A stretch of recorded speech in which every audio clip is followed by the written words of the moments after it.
Hello students, इस video के माध्यम से हम लोग अनसीन पैसेज हल करें।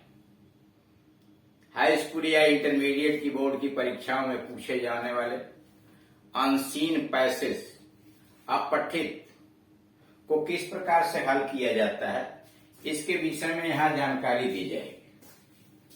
आप जानते हैं कि नवीनतम पाठ्यक्रम के अनुसार हाई स्कूल की परीक्षा के अंतर्गत 2 अनसीन पैसेज पूछे जाएंगे। एक अनसीन पैसेज छोटा सा होगा जिसमें 3 एमसीक्यूज टाइप क्वेश्चंस दिए जाएंगे, जिसका उदाहरण यहां लिखा।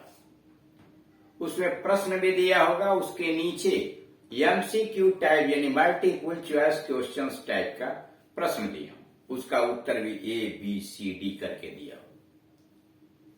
जो विकल्प आपको सबसे अच्छा लगेगा उस विकल्प का चुनाव करके आप OMR सीट पर जाएंगे और OMR सीट के उस क्वेश्चन नंबर वाले उस विकल्प के गोले को काले पेन से, काले रंग के पेन से उसे पूरा रंग देंगे। आधा अधूरा नहीं रंगेंगे, पूरा रंग देंगे। दूसरा जो पैसेज आएगा वह रिटन होगा, उसमें 4 प्रश्न पूछे जाएंगे, 3 शॉर्ट आंसर टाइप क्वेश्चंस होंगे और एक वोकेबुलरी पर आधारित प्रश्न होगा। दोनों प्रश्न मिला करके यानी 10 अंकों के प्रश्न पूछे जाएंगे। पैसेज वही होगा, अलग से कोई बात, पैसेज वही हो सकता है, वही इंटर में भी पूछा जा सकता है, वही हाई स्कूल के MCQ बना लीजिए, चाहे शॉर्ट आंसर टाइप क्वेश्चन बना।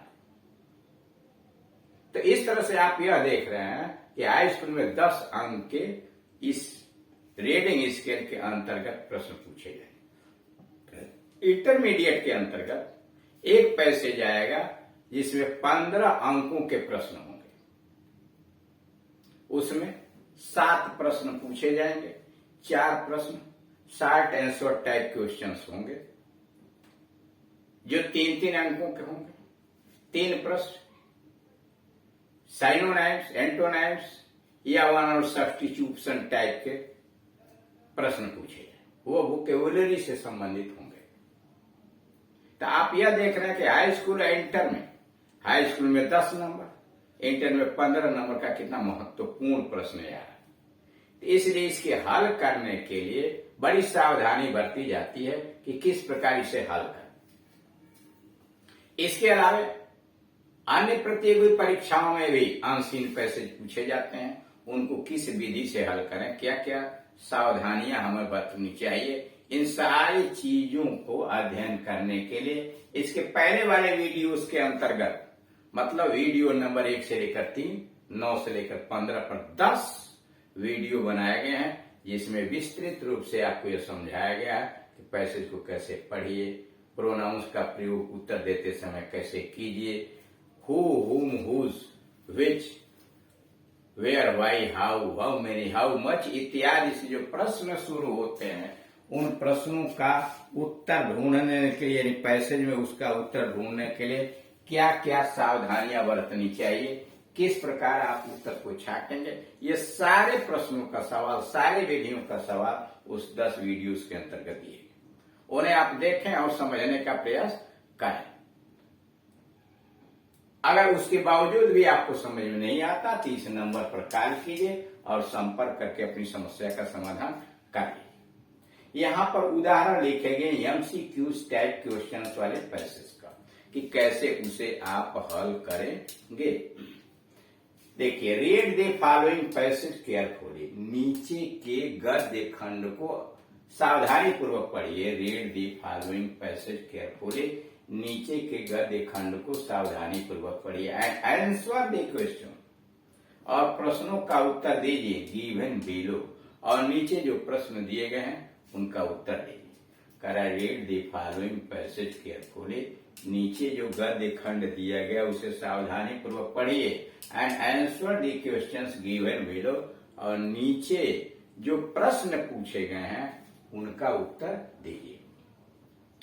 Kashmir is called the Switzerland of India, Kashmir को भारत का स्विट्जरलैंड कहा जाता है। Kashmir is called the Switzerland of India. Kashmir को भारत का स्विट्जरलैंड कहा जाता है बिकॉज इट इज गिफ्टेड, क्योंकि इसे उपहार मिला हुआ है विथ ब्यूटीफुल नेचुरल सीनरी, क्योंकि कश्मीर में सुंदर सुंदर दृश्य का उपहार मिला हुआ है। एज स्विट्जरलैंड इन यूरोप, जैसे यूरोप में स्विट्जरलैंड को प्राकृतिक दृश्यों का, प्राकृतिक सुंदर दृश्यों का उपहार मिला हुआ। कश्मीर को स्विट्जरलैंड, भारत का स्विट्जरलैंड इसलिए कहते हैं कि कश्मीर को प्रकृति के सुंदर दृश्यों का उपहार मिला हुआ है, जिस प्रकार से यूरोप में स्विट्जरलैंड को प्रकृति का सुंदर उपहार मिला। The scenery is so beautiful, दृश्य इतने सुंदर हैं। The scenery is so beautiful, दृश्य इतने सुंदर हैं that visitors from all over world, कि पूरे संसार से दर्शक गण, भ्रमण करने वाले लोग, the scenery is so beautiful, Kashmir के दृश्य इतने सुंदर हैं that visitors from all over the world, पूरी दुनिया से भ्रमण करने वाले लोग आर अट्रैक्टेड बाय इट, इसके द्वारा आकर्षित हो जाते। The river Jhelum flows through it's valley, the river Jhelum flows through it's valley, Jhelum नदी इससे होकर के बहती है, कश्मीर से होकर बहती है। The river Jhelum flows through it's valley, Jhelum नदी इस कश्मीर से होकर बहती है। The river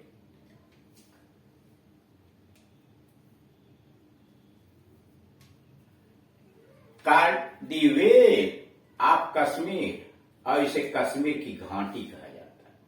card the way of Kashmir, Kashmir की घाटी कहा जाता है। Renowned through out the world for its beauty, और यह झेलम नदी अपनी सुंदरता के लिए पूरे विश्व में प्रसिद्ध है। The air of the vale, उस वेल ऑफ कश्मीर, कश्मीर की घाटी की हवा, the air of the vale of Kashmir is sweet, Kashmir की घाटी की हवा बहुत मधुर होती है।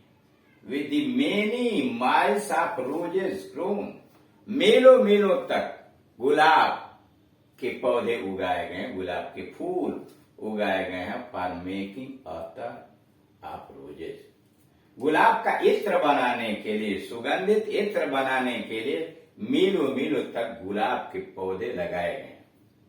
The most costly perfume of the world, गुलाब के इत्र, अतर जिसको कहते हैं, वह विश्व के सबसे महंगे इत्र होते हैं। Goats are reared on the airy mountains of Kashmir, Kashmir के हवादार पहाड़ियों के ऊपर, कश्मीर के हवादार पहाड़ियों के ऊपर गोट्स आर, भेड़ बकरियां, रियर्ड पाली जाती हैं on the airy mountains of Kashmir and valuable shawls are made of their wools, हवादार पर्वतों के ऊपर भेड़ बकरियां पाली जाती हैं और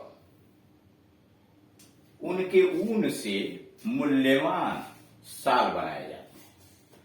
अब यहां क्वेश्चन डाला गया है, what is Kashmir card, Kashmir को क्या कहा जाता है, कश्मीर को क्या पुकारा जाता है। अब इसका उत्तर आप पैसेज में ढूंढने का प्रयास करेंगे। देख रहे हैं Kashmir is called the Switzerland of India, लिखना होता तो आप यही वाक्य लिखते, Kashmir is called the Switzerland of India. अब यहाँ चूंकि उत्तर दिया है तो उसमें उत्तर आपको छांट करके गोले में भरना है। पहला का ये उत्तर है, ए सीनरी ऑफ स्विट्जरलैंड, कश्मीर को स्विट्जरलैंड का दृश्य कहा है। दूसरा है beautiful valley of the river, Jhelum, Jhelum नदी का सुंदर घाटी कहा जाता है, कश्मीर को झेलम नदी का सुंदर घाटी कहा जाता है, beautiful valley of the river Jhelum. See vale of Kashmir, Kashmir की घाटी कहा जाता है। The Switzerland of India, Bharat का स्विट्जरलैंड कहा जाता है। ये चूंकि पैसेज में आया है इसलिए पहले प्रश्न का डी वाला उत्तर सही है, the Switzerland of India. Question number 2, what is the use of roses of Kashmir? Kashmir के गुलाब का प्रयोग क्या होता है? व्हाट इज द यूज, क्या लाभ है आप रोजेज ऑफ कश्मीर, कश्मीर के गुलाब के क्या लाभ है? एक, to make the value look beautiful, घाटी को सुंदर बनाया जाता है। To make the valley look beautiful, घाटी को सुंदर बनाया जाता है। To make the air of Kashmir sweet, Kashmir की हवा को मधुर बनाते हैं। To make the most costly perfume, card आता है। सबसे कीमती इत्र बनाने के लिए जिसे अतर कहा जाता है, to make the most costly perfume, called attar. सबसे कीमती इत्र अतर बनाने के लिए इनका प्रयोग किया जाता है। और डी है, to attract the visitors all over the world, पूरे संसार से भ्रमणकारियों को, पर्यटकों को आकर्षित करने के लिए इसका प्रयोग किया जाता है। इसमें उत्तर आपका हो जाएगा सी। सी है, to make the most costly perfume, card आता।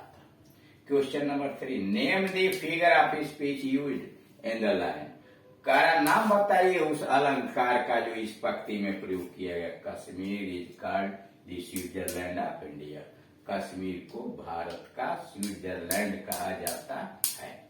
इसमें करा अलंकार बताइए, पहला सिमरी, दूसरा मेटाफर, तीसरा हाइपरबोल और ऑक्सीमोरन, यानी उपमा अलंकार है कि रूपक है, अतिशयोक्ति है या विरोधाभास है। तो इसमें बी वाला मेटाफर रूपक अलंकार है, इसलिए कि कश्मीर को स्विट्जरलैंड मान लिया गया है, तुलना नहीं की गई है, पूरा मान लिया गया है। और जहाँ एक वस्तु को दूसरी चीज मान ली जाती है, केवल तुलना ही नहीं, दोनों की तुलना इसलिए परिपूर्ण कर दी जाती है कि दोनों में कोई डिफरेंस नहीं है, वहां मेटाफर कहलाता है, रूपक अलंकार कहलाता है। तो इस तरह से आप देख रहे हैं कि दिए गए पैसेज को बड़ी सावधानी पूर्वक हल करते हैं, उनका उत्तर सावधानी के साथ उस दिए गए गद्य खंड से छापने का प्रयास करते हैं। Thank you.